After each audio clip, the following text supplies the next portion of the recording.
Hello, this is Ashley with Pipeline ROI. I'm going to be showing you how we can get some of those saved searches that I know you've created onto your website for your customers to be able to view and you to get some good leads from. To get it enabled, we're going to first need to create a page, and to do that, we go to, let me back that up just a second. We go to your domain and then inbound marketing. Log in.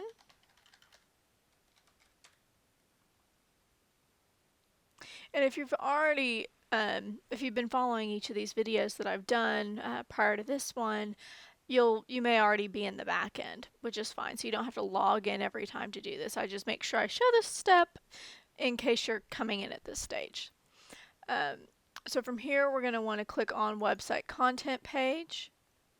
Real briefly, if you were already in the Search Manager area, all you need to do is click on Excite, go to Wizard, and then My Content. Either way, you'll wind up here. Since this is going to be a custom page, you'll want to click on Add New to create the page. I've already got one kind of going here for Hera, which is one of the ones that we set up by city. You'll see that I've given it just a little bit of verbiage. You may want to write a little bit more. There wasn't a whole lot I could immediately find on Hera, other than just it's a tiny town, so there's really not much going on. So you can kind of put whatever the community information here is. What I do recommend is putting, something that'll indicate that there will be a search that may be loading, so available homes in Hera, or there's a search loading, or you can leave that off, however you want to do that. The part that we're more concerned with is once you've got the page set up, you've got your information here, is down in this section. We're going to click on Listings, and then we're going to click on Customize, and we're going to customize so it'll show certain listings on this page. We're going to tell it that we want to use a saved IDX search. This will give us our entire list of everything that we've set up. So we just need to find Hera.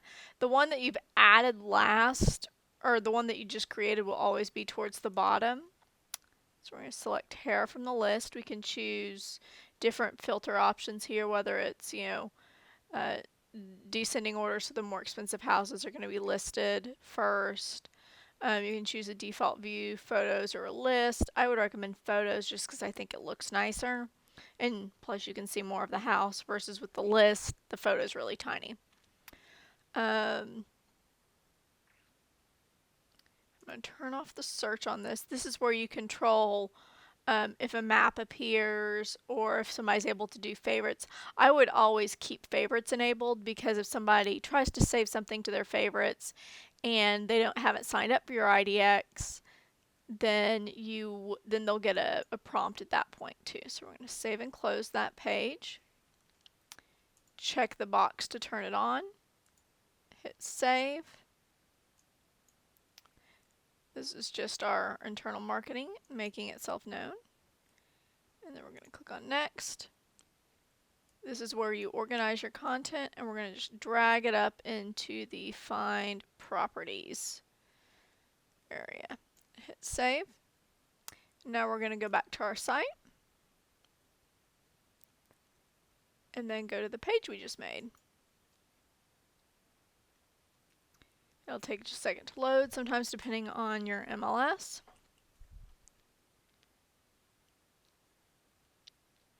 And then you can see these are all of the houses that have a Hera address. And this automatically updates, so you don't ever have to worry about either importing each individual one again. And that is how you add listings to your pages. And that page setting is available for any page, so you can add listings to any page you want to. Thank you guys for your time again, and have a great day.